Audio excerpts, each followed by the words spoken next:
Hello, everyone, and welcome to the Philosophy Hour of Literary Tales.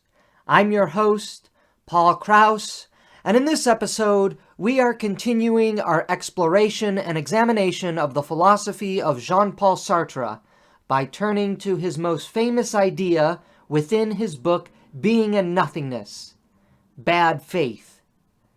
The one theme from Sartre's Being and Nothingness that has stuck since he published his work is his concept of bad faith. But what is bad faith? In Being and Nothingness, Sartre's criticism of bad faith is directed toward Freud, psychoanalysis, reductionist materialism, and all forms of anthropological essentialism. These were the main targets of Sartre's criticism. In short, Sartre was criticizing any form of philosophy or an idea that invoked nature, determinism, essentialism. This would include, of course, science and not just religion. Anything that asserted a definitive form, a determinism of life or action, was targeted and critiqued as a form of bad faith. Sartre's understanding of what he calls bad faith is premised on the ontological dialectic of Hegel. That is, I primarily understand myself through the encounter with the other. This encounter with the other, however, often leads to the road of bad faith because it forms an essentialist understanding of myself in that encounter, in that dialectic.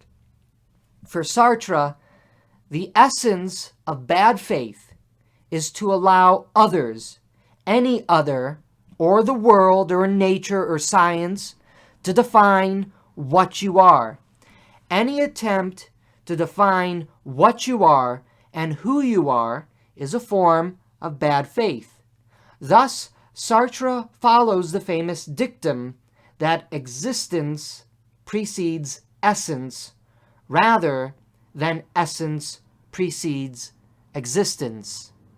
Why is essentialism bad? Essentialism is bad because it doesn't follow from Sartre's metaphysical premise, nothingness. From Sartre's axiomatic foundation, which is the nothing, the nihil, any form of essentialism would therefore negate that metaphysical premise.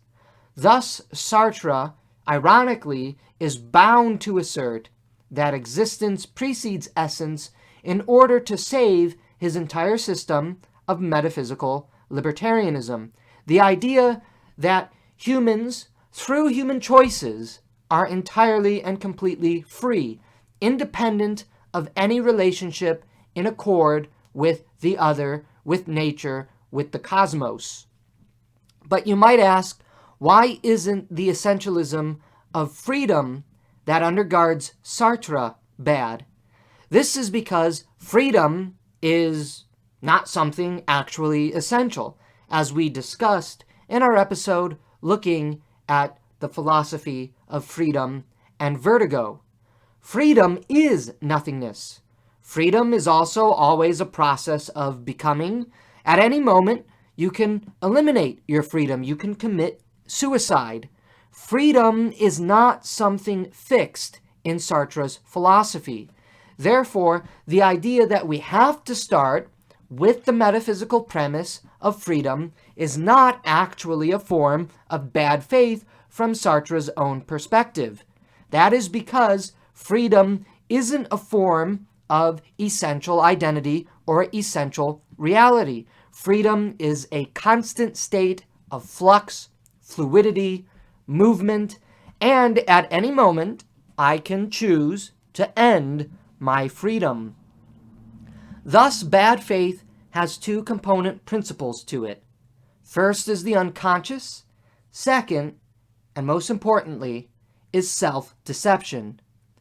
Lying is not a form of bad faith because lying involves a conscious choice on the part of the liar.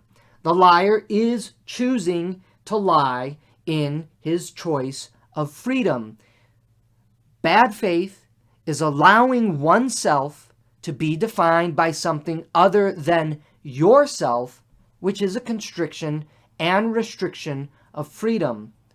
Because I choose to lie on my own free will, on my own free choice, lying is not actually a form of bad faith, as many very ignorant interpretations of Sartre would tell you. Why does bad faith, though, arise in humans, in the world, in our civilization? According to Sartre, bad faith is the retreat into unconsciousness after having been awoken to consciousness. Again, this is the first component principle to bad faith. Our realization of freedom and the cold, dark, and meaningless cosmos that we inhabit is something that causes deep anxiety, anguish, fear, worry. Instead of embracing the freedom of being the creators of the cosmos and our own lives, we sink into an attempt to bring order to the unorderly and meaningless cosmos by retreating to a form of essentialism, by ignoring the reality of the world that we live in and telling ourselves that I have a fixed existence. That brings a sense of comfort and order to the unorderly and meaningless cosmos. By allowing myself to be defined by something else, I achieve that washing away of the anxiety.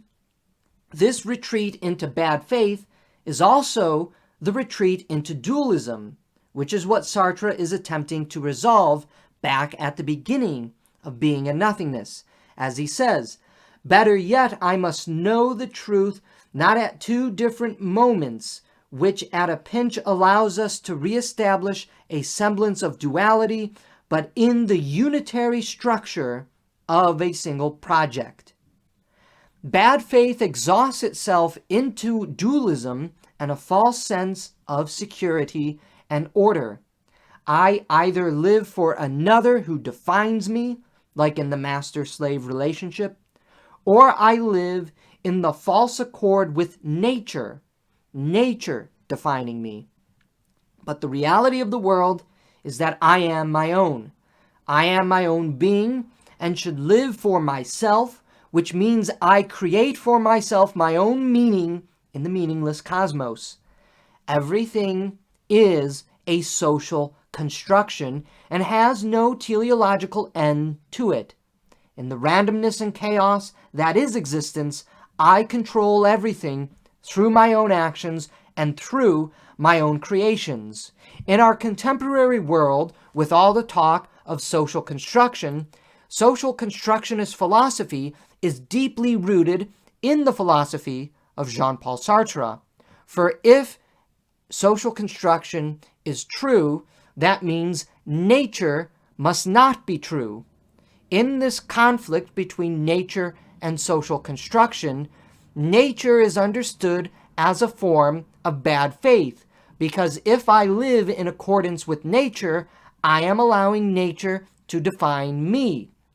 Therefore, I am choosing to live in bad faith by allowing someone else or something else to define me.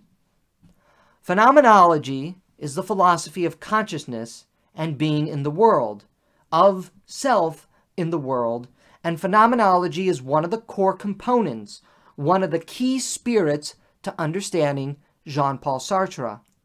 Phenomenology has its roots in the philosophy and the theology of St. Augustine, and more importantly, in the philosophy of Hegel.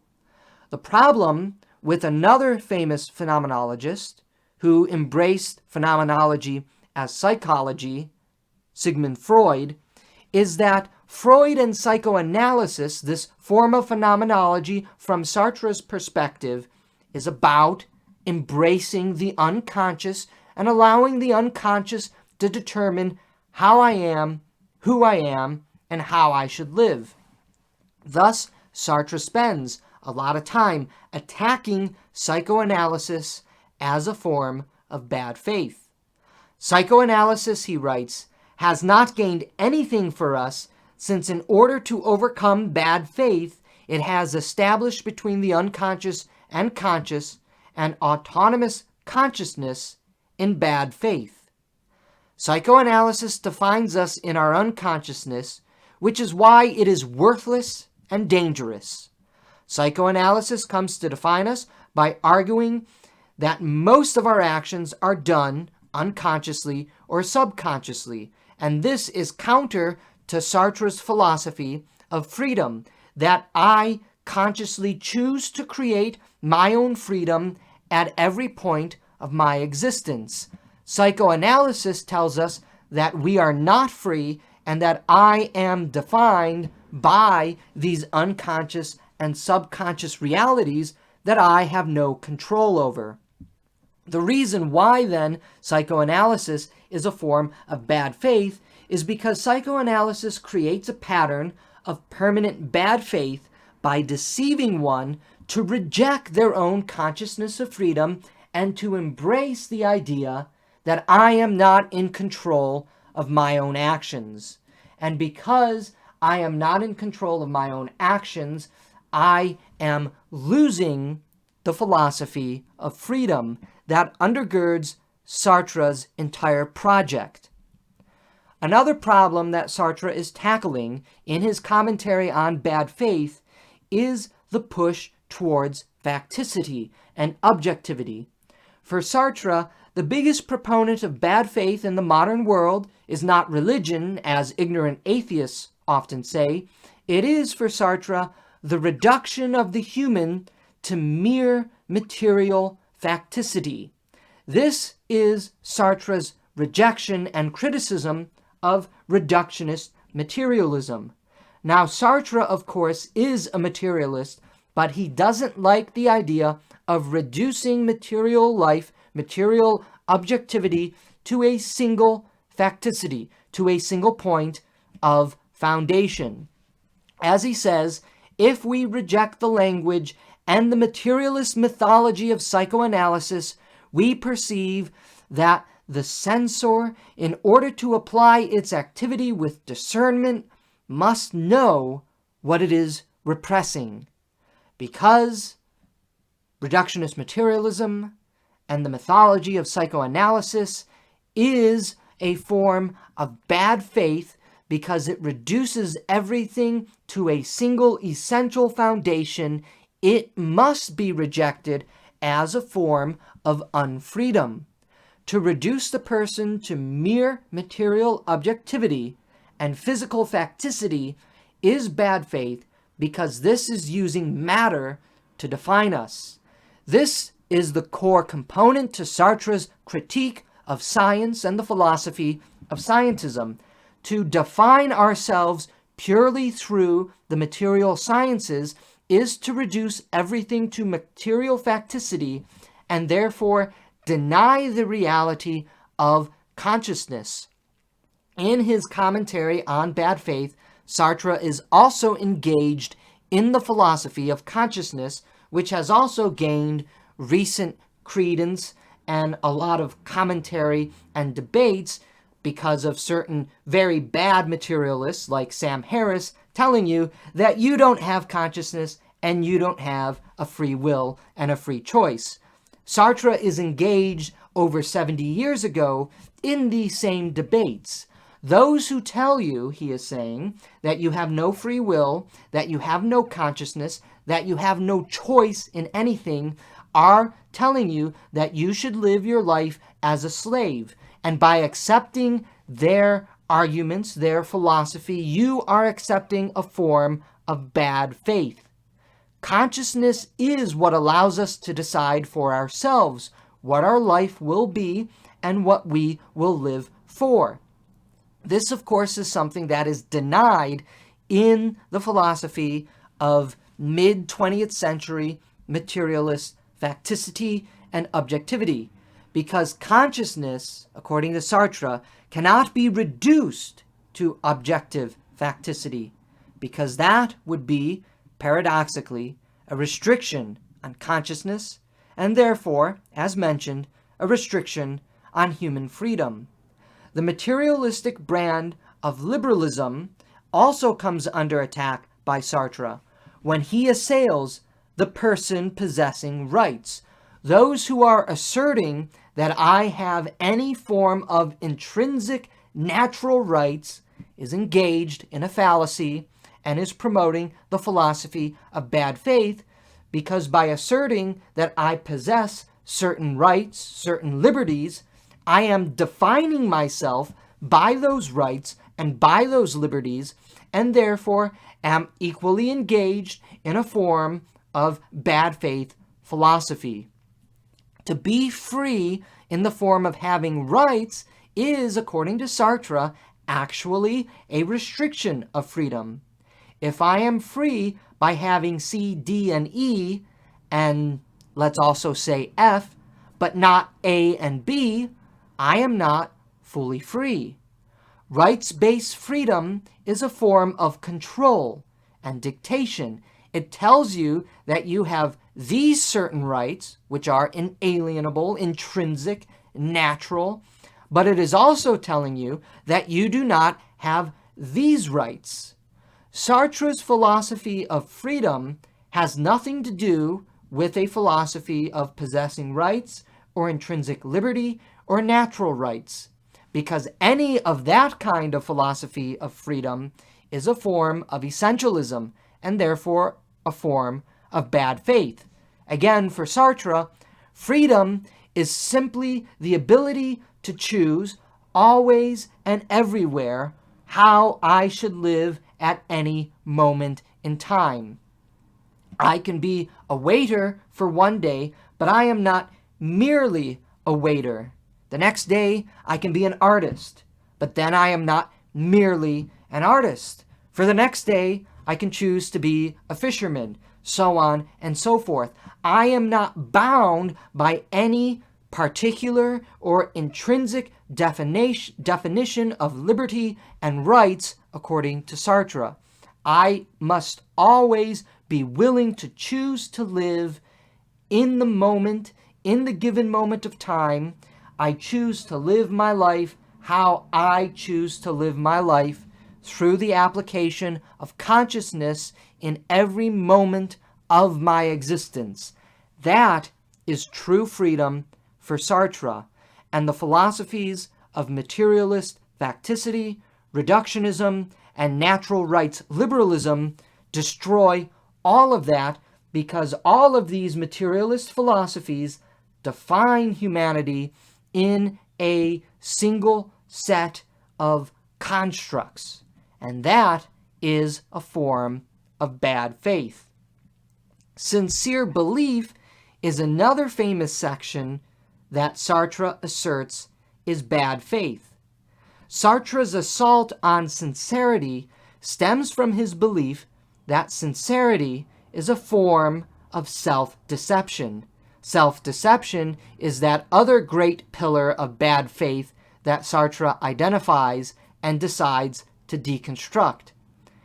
Sincerity, as a form of self-deception, is to embrace any form of essentialism sincerely and living by that standard, which automatically is a form of restriction, no matter how sincerely someone actually believes it to be. Sincerity is also impossible according to Sartre, because this involves a moment of conscious decision-making on the part of the one who is acting or living sincerely.